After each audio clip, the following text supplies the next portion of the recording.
वैभव गहलोत से 8 घंटे तक पूछताछ की है। क्यों हिला रहे हैं? नवंबर को चुनाव है, उसके बाद मुझे बुलाया जाए, लेकिन उनकी दरखास्त को नहीं माना गया और 16 तारीख को देखिए, मुझे जानकारी नहीं है, आप लोग जानकारी मुझे कानून को अपना काम करने दो। अगर मान लो जितनी नोटिस दे दिया है, पूछताछ की है, जवाब दिया होगा उन्होंने, टाइम मांगा होगा, टाइम नहीं दिया है, कोई सोच समझ के नहीं दिया होगा, मैं कैसे कह सकता हूँ? कुछ मुझे कुछ पता नहीं है। कानून को अपना काम करने दो। ईडी ने नोटिस दिया है, वो हाजिर हो गए हैं, जवाब दे दिया होगा और अब आगे और डेट दी उनको और रिक्वेस्ट वैभव गहलोत से की होगी, जैसे आप मुझे बता रहे हो। मैं तो बाहर निकले हूँ मीटिंग से, उन्होंने रिक्वेस्ट की है कि चुनाव के बाद बुलाओ मुझे, उन्होंने स्वीकार कर दिया होगा, तो मैं उस पर क्या कर सकता हूँ? कानून अपना काम करेगा। इतना मैं कह सकता हूँ कि कोई दम नहीं है नोटिस के अंदर, सिंपल नोटिस है, सिंपल इन्फॉर्मेशन मांगी गई है।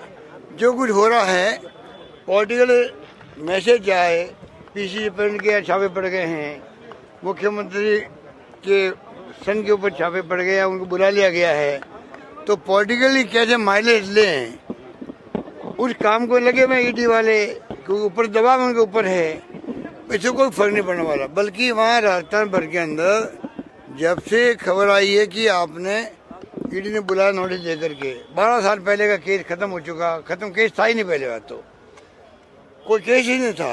एक मिस्टर किरीट सोमैया बोलते थे 12 साल पहले, घूम करके वो हम सुनते थे, उन बातों को लेकर बुला लिया गया। प्रदेश कांग्रेस अध्यक्ष की एक बड़ी पोस्ट होती है, हमारा पार्टी अध्यक्ष हैं, पेपर लिख के मैंने उनके घर में घुस गए और पूछताछ की नहीं उनसे, उन्हें पूछताछ नहीं की, ना बयान लिए उनके, और दिन में बैठे रहे वहाँ पर। आप सोच सकते हो ये पूरा पॉलिटिकल खेल है बीजेपी का, और उससे बहुत बड़ा रिएक्शन राजस्थान के अंदर गांव-गांव में पहुंचा है। रिएक्शन इनको लेने देने पड़ जाएंगे। भारत सरकार के जिन नेताओं के इशारे पर ईडी की कार्रवाई चल रही है, चाहे छत्तीसगढ़ हो, चाहे राजस्थान हो, चाहे और कोई राज्य हो। कर्नाटक में आपने देख लिया, डीके शिव कुमार जी, वो भी प्रदेश के अध्यक्ष थे कांग्रेस के, 22 बार छापे पड़े वहाँ पे, 22 बार छापे पड़े। चुनाव कौन जीता? कांग्रेस जीती है। वो स्थिति होगी राजस्थान के अंदर भी होगी, छत्तीसगढ़ में भी होगी, मध्य प्रदेश में भी होगी। कितने छापे डाल दे, अब इनके छापों का इफेक्ट नहीं रहा है। ये कोई जमाना था सीबीआई पहुंच जाए कहीं पर, इनकम टैक्स रेड हो जाए, ईडी पहुंच जाए, तो समाज भी उसको बहुत बुरा मानता था। ये पता नहीं इन्होंने कितने बड़े क्या घोटाले कर दिए होंगे। अब समाज को मालूम पड़ गया, पब्लिक को, कि ये खाली पॉलिटिकली माइलेज लेने के लिए, झूठा बदनाम करने के लिए इशारे पे खाली विपक्षी पार्टियों के नेताओं पे छापे क्यों पड़ते हैं, और जो विपक्षी नेता चला जाता है बीजेपी के अंदर तो छापे पड़ना बंद, और वो बिल्कुल पाक साफ हो जाता है।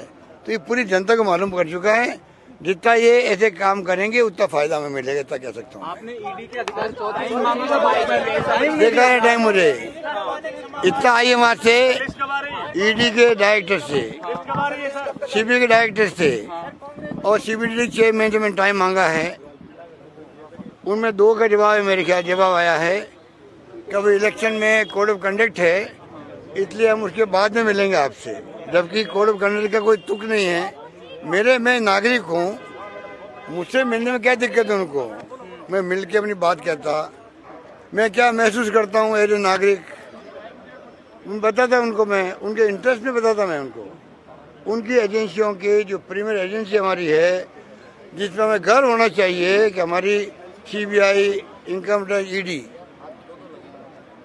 इकोनॉमिक ऑफेंसेस को कंट्रोल करती है। आज मैंने कहा मेहुल चौकसी हो, नीरव मोदी हो, विजय माल्या हो, आज 8-9 साल हो गए उनको भागे हुए। कई नीरव मोदी पैदा हो गए हैं, विजय माल्या पैदा हो गए देश के अंदर, उन पे ध्यान नहीं जा रहा ईडी का, इनकम टैक्स का, सीबीआई का। तो आप सोच सकते हैं आज कितने नए नए पैदा हो गए इकोनॉमिक ऑफेंस करने वाले। उनकी बजाय पॉलिटिकल पर्सनालिटी पे आप दावा बोल के, उनको तंग करके, उनके घरों में घुस करके, नोटिस दे करके आप देश की जनता का ध्यान डाइवर्ट कर रहे हो। जैसे कि यहाँ पे आर्थिक अपराध है ही नहीं देश के अंदर, आर्थिक अपराध मोदी ने खत्म कर दिया है। इसका मतलब क्या हुआ?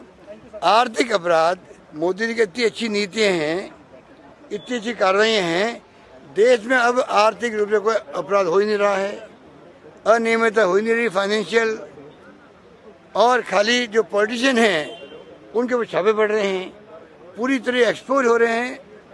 ना देश के इंटरेस्ट में है ये, ना इन तीनों एजेंसियों के इंटरेस्ट में मैं कह सकता हूँ। ये अपने एजेंसी काम करे, हम कुछ चाहते हैं जो एजेंसियाँ ईमानदारी से काम करके इकोनॉमिक ऑफेंस करने वालों को जेल के शिकंजे में बंद करो, सजा दो, पेनल्टी लगाओ, कुछ भी करो, हम स्वागत करेंगे उसका। जिस प्रकार से तांडव मचा रखा इन लोगों ने आतंक का, एजेंसियों के इंटरेस्ट में नहीं बात मैं कह सकता हूँ, और देश के हित में नहीं है।